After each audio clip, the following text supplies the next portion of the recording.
right, I'm coming at you again for a quick little recap on what we've been talking about. So we're talking about identity. If I were to ask you, who are you? Most people would be like, well, I'm a taxi cab driver, or I'm a mom or a dad, and a son, or I'm loved, or these are pretty generic things, or what you do, but they're not really your identity.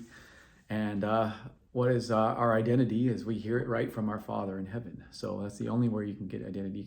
Life can't tell you who you are. People can't tell you who you are. People can't even prophesy over you who you are. You might get a hint of it that way, but you hear directly from Father to your own heart. That is the only way to find out who you are. He's our designer. So this is also true for Jesus. So we talked about Jesus, and he went through an identity.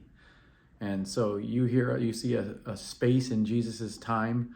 He's about to be baptized. He gets baptized. A dove falls on his head, and all of a sudden a voice comes out of nowhere that says, "This is my beloved Son, in whom I'm well pleased." You see this in Matthew and a couple of the other Gospels. And right after that, it says Matthew 4, I can't remember the exact verse, but it says that Holy Spirit led Jesus into the wilderness, and he didn't eat for 40 days, and he didn't do anything normal. So he heard something from God. This is my beloved Son in whom I'm well pleased.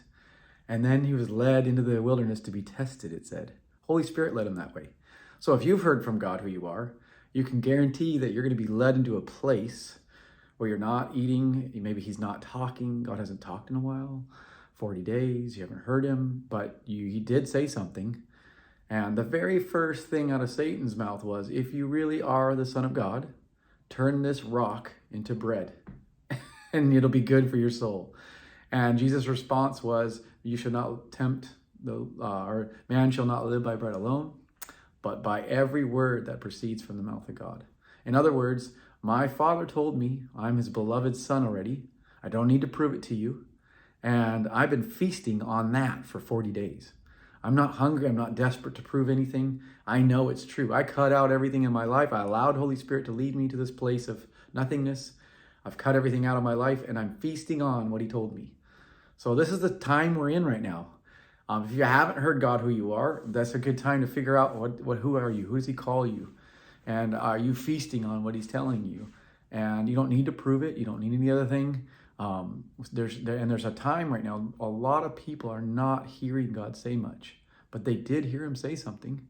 And it's that space, that wilderness time, that's really hard for us because we want to do something about it. We want proof. I want proof that if this is who I am, show me, prove it to me.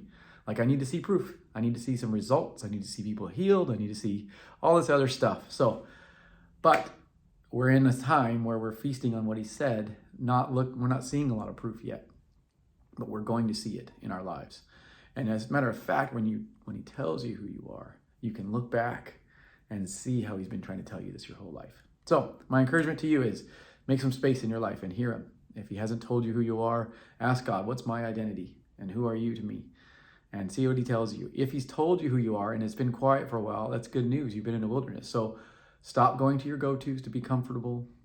Stop going to your phone or drinking or whatever it is, but feast on what he's told you. Sit in that place. Let it make you more whole and more full.